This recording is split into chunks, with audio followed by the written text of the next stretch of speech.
أعوذ بالله من الشيطان الرجيم. بسم الله الرحمن الرحيم.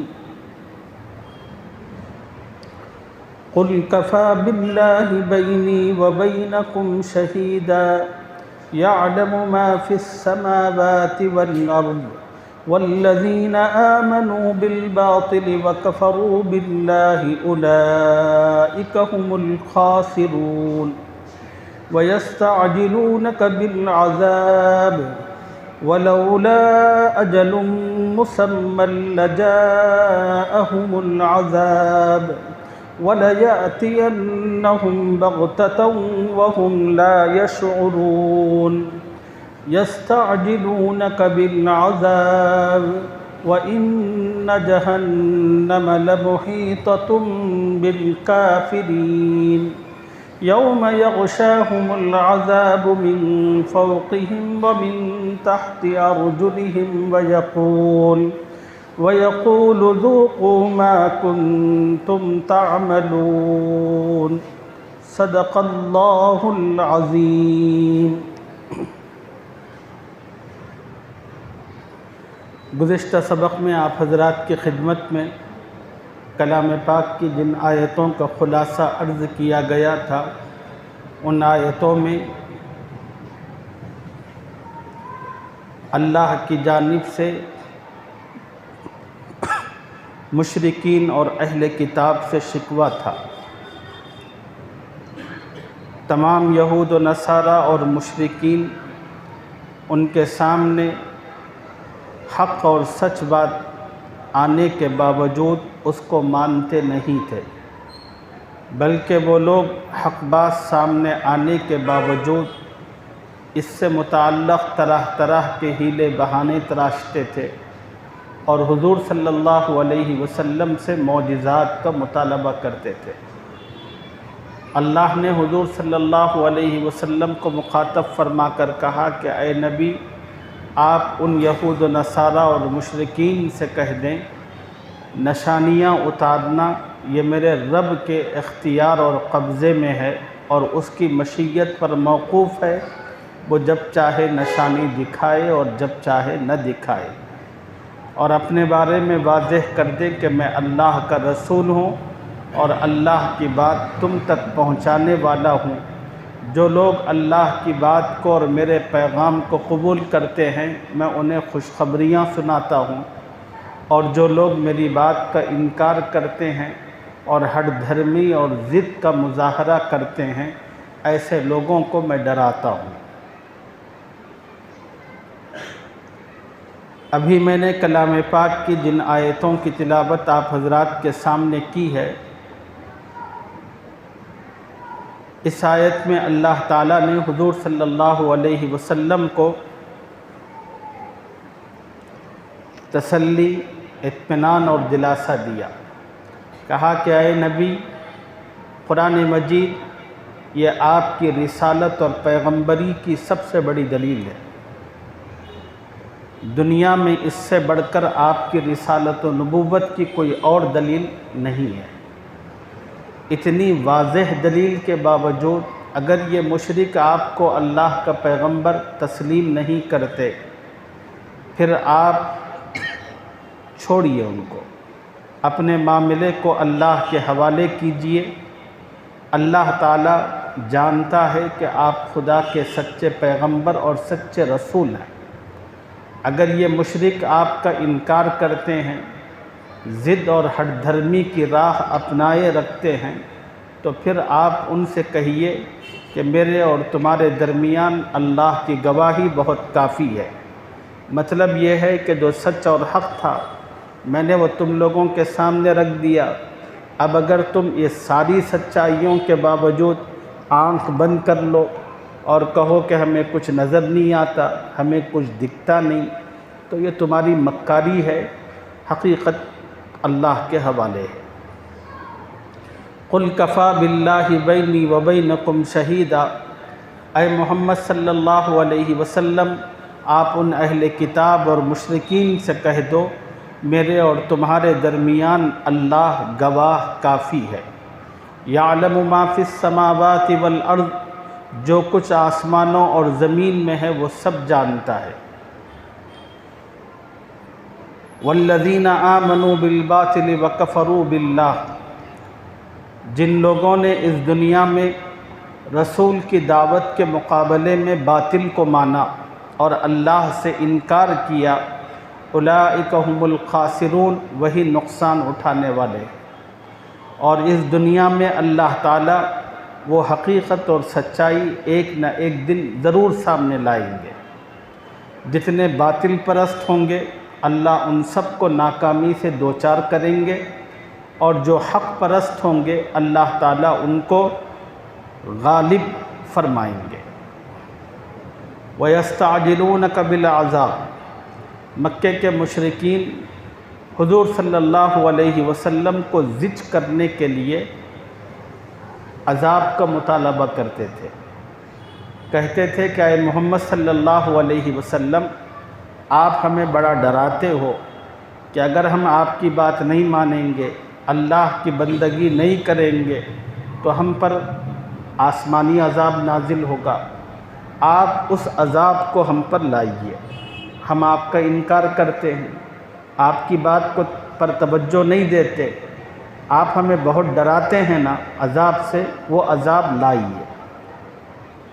قرآن میں ایک اور جگہ اللہ نے مشرکین کے اسی مطالبے کا ذکر کیا، فَأَمْطِرْ عَلَيْنَا حِجَارَةً مِّنَ السَّمَاءِ أَوِ ائْتِنَا بِعَذَابٍ أَلِيمٍ۔ وہ لوگ کہتے تھے کہ آپ اللہ سے دعا کریں اپنے کہ ہم پر آسمان سے پتھر برسائے۔ ہر دور میں مشرکین اپنے اپنے پیغمبروں سے اس قسم کے مطالبے کرتے تھے۔ یہ ان کی جہالت کی آخری حد اور انتہا، اسی کا تذکرہ ان آیتوں میں موجود ہے۔ وَيَسْتَعْجِلُونَكَ بِالْعَذَابِ، اے محمد صلی اللہ علیہ وسلم یہ لوگ آپ سے عذاب کے لیے جلدی کر رہے ہیں۔ وَلَوْلَا أَجَلٌ مُّسَمًّى، اللہ نے جواب دیا کہ اے نبی آپ ان سے کہیں کہ خدا نے اس دنیا میں ہر چیز کے لیے ایک ٹائم اور وقت مقرر کر رکھا ہے، جب وہ وقت آئے گا تو اللہ کی وہ چیز واقع ہوگی۔ ایسا نہیں ہوگا کہ تو نے کچھ کہا ابھی ہم کچھ کر دیں، انہوں نے کچھ کہا تو ابھی کچھ کر دیں، ایسا تو دنیا اور دنیا کا نظام نہیں چل سکتا۔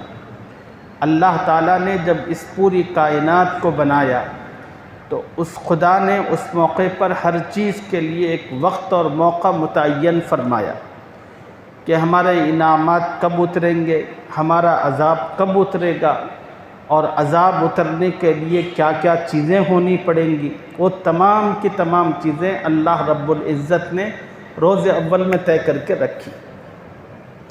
اے نبی یہ جو مشرکین عذاب کے لیے شور مچا رہے ہیں، جلدی کر رہے ہیں، آپ ان لوگوں سے کہو اتنا زیادہ اودھم مچانے کی اور اتاولے ہونے کی ضرورت نہیں ہے۔ اللہ تعالیٰ نے ہر چیز کا ایک وقت مقرر کر رکھا ہے، اور جب وہ وقت آتا ہے تو پھر اللہ کے پاس ٹلتا نہیں ہے۔ ان اجل اللہ اذا جاء لا یؤخر، اور جب خدا کا وہ وقت آتا ہے فیصلے کا پھر وہ مؤخر نہیں ہوتا۔ لا یستأخرون ساعۃ ولا یستقدمون، ایک اور جگہ اللہ نے کہا کہ ایک لمحہ نہ آگے بڑھ سکتا ہے نہ ایک لمحہ پیچھے ہو سکتا ہے۔ وَلَوْلَا أَجَلٌ مُّسَمًّى لَجَاءَهُمُ الْعَذَابُ، اور اگر ایک وقت مقرر نہ ہوتا تو ان پر عذاب آ بھی گیا ہوتا۔ وَلَيَأْتِيَنَّهُمْ بَغْتَةً وَهُمْ لَا يَشْعُرُونَ، اور اللہ نے کہا نبی ان نادانوں سے کہو وہ جس عذاب کی جلدی مچا رہے ہیں وہ ان پر ضرور اچانک آ کر رہے گا۔ وَلَيَأْتِيَنَّهُمْ بَغْتَةً، خدا کا جو عذاب پہلے سے انٹیمیشن دے کر پیغام رسانی کے ذریعے نہیں آتا، اللہ کا جو عذاب، اللہ کی جو پکڑ ہوتی ہے وہ انسان پر اچانک ہوتی ہے۔ وَهُمْ لَا يَشْعُرُونَ، انسان کو اس کا شعور وہم و گمان تک نہیں ہوتا کہ خدا کی پکڑ ہوگی۔ آپ نے بہت ساری مرتبہ فرعون کے واقعات سنے۔ اس واقعے میں کیا سنا آپ نے؟ اس واقعے میں یہی موجود ہے کہ حضرت موسیٰ علیہ السلام پورے بنی اسرائیل کو لے کر نکل کھڑے ہوئے۔ فرعون کو پتہ چلا کہ موسیٰ تو بنی اسرائیل کو لے کر چلے گئے، تو فرعون کو بڑا غصہ آیا۔ یہ اس کی سبکی تھی کہ موسیٰ اس کے فرعون کے سامنے سے اپنی پوری قوم کو اس کی غلامی کے چنگل سے لے کر نکل جائے۔ یہ تو بڑی سبکی کی بات تھی۔ چنانچہ اس نے فوراً اپنی تمام فوج کو اکٹھا کیا اور حکم دیا کہ موسیٰ اور تمام بنی اسرائیلیوں کا تعاقب کیا جائے، ان کو پکڑیں، پھر سے ان کو بندک بنا کر واپس لائے۔ اس مقصد سے چلا تھا، اور پوری فوج تھی، ہر قسم کا ساز و سامان تھا۔ اب جب یہ پہنچا تو حضرت موسیٰ دریا کے کنارے پر تھے، یہ کچھ دوری پر تھا، تو اللہ نے حضرت موسیٰ کے لیے سمندر کو پھاڑ دیا۔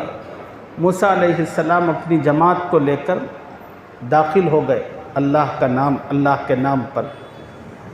جب یہ لوگ درمیانی سمندر تک پہنچے تھے، فرعون تب تک سمندر کے کنارے پر آ چکا تھا۔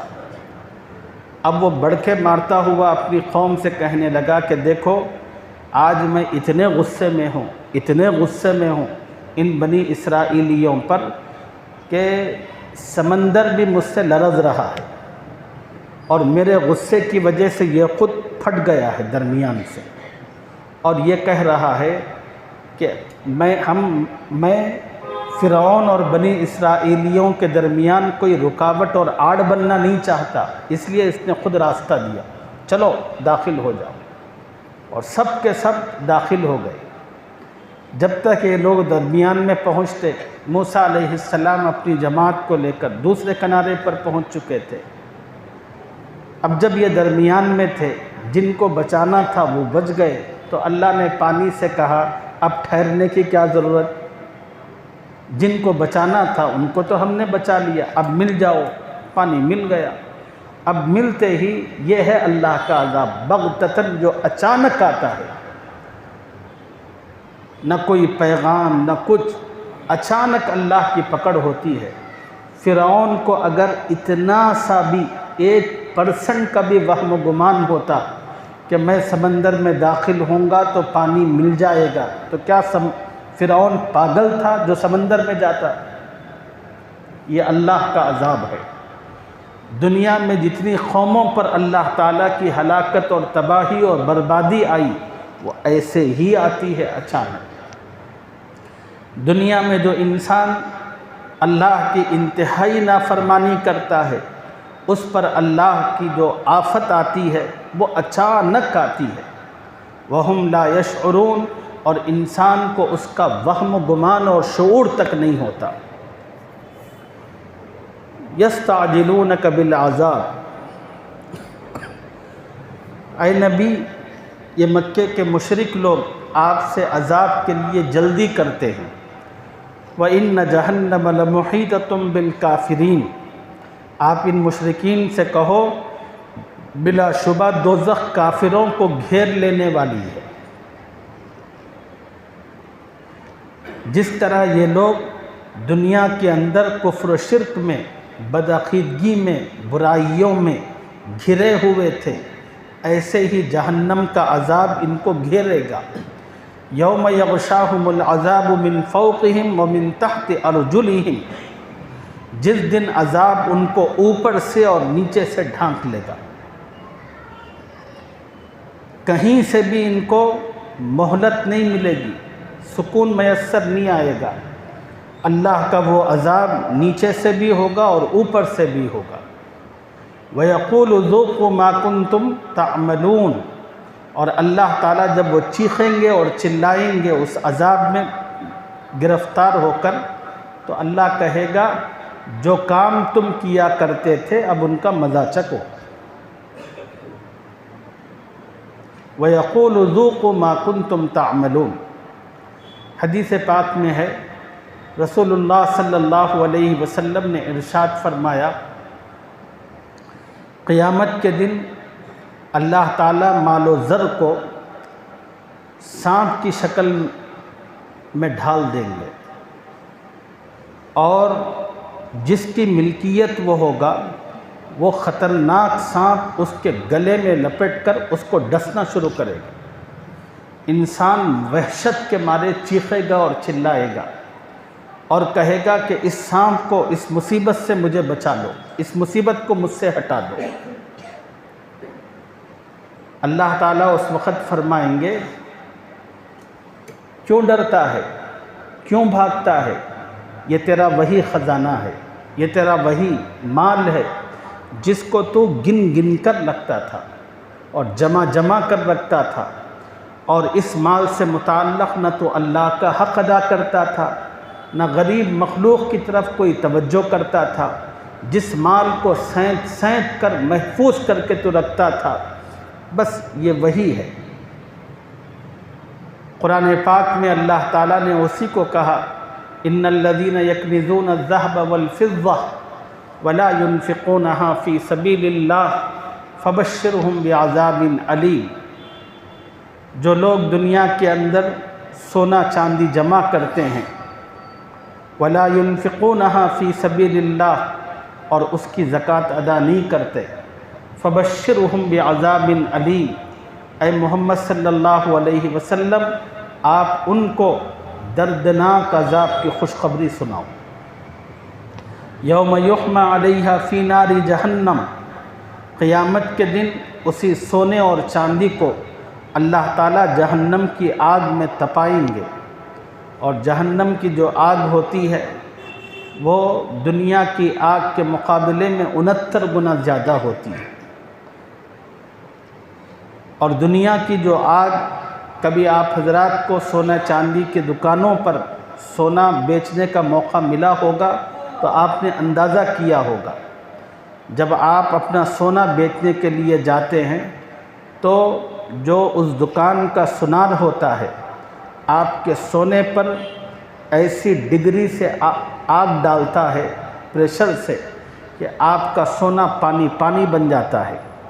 ایسے ہی اب آپ تصور کریں کہ جہنم کی آگ کی اس ڈگری پر اللہ اس سونے چاندی کو رکھیں گے، پھر وہ کھولتا ہوا جسم پر اللہ تعالیٰ ڈال دیں گے۔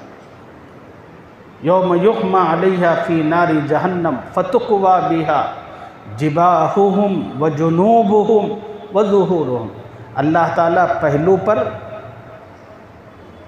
چہرے پر اور پھر پیٹھ پر داغیں گے۔ قرآن میں 3 جگہ کا ذکر ہے۔ مفسرین نے اس کی بڑی بہترین تفسیر بیان فرمائی ہے۔ ان 3 چیزوں کو کیوں داغیں گے اللہ؟ کہا جب کوئی ضرورت مند اس کے پاس اپنی ضرورت لے کر آتا تھا اور اس کے سامنے اپنی مجبوری اور بے بسی کا ذکر کرتا تھا تو سب سے پہلے وہ یوں ٹرن ہوتا تھا۔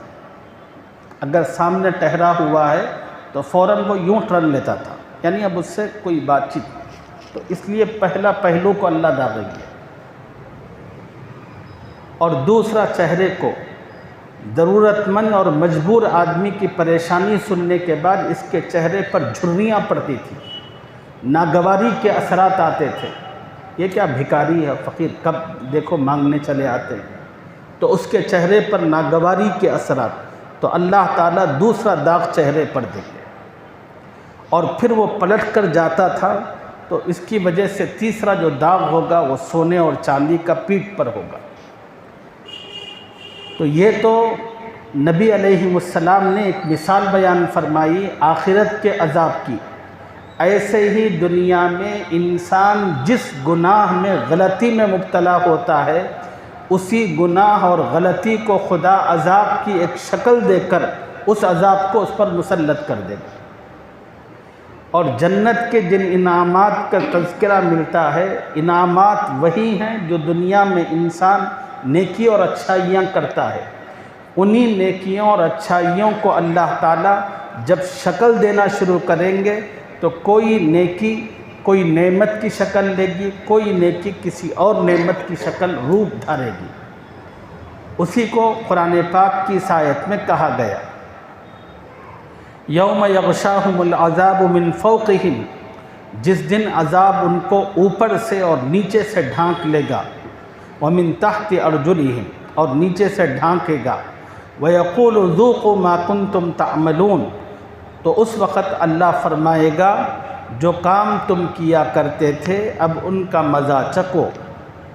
اگلی آیت میں اللہ تعالیٰ نے اپنے نیک بندوں کو ایک مشورہ دیا ہے۔ وہ کیا مشورہ ہے انشاءاللہ اس کی تفصیل اگلے سبق میں عرض کریں گے۔ اللہ مجھے اور آپ کو قرآن کا صحیح فہم اپنے کرم سے عطا فرمائے، اور قرآن سے جو ہدایتیں اور نصیحتیں ملتی ہیں، اللہ ان نصیحتوں اور ہدایتوں کو اپنے پیش نظر رکھتے ہوئے اس کے مطابق اپنے اعمال اور زندگیوں کو بنانے کی توفیق عطا فرمائے۔ سبحان اللہ و بحمدہ، سبحانک اللہم و بحمدک۔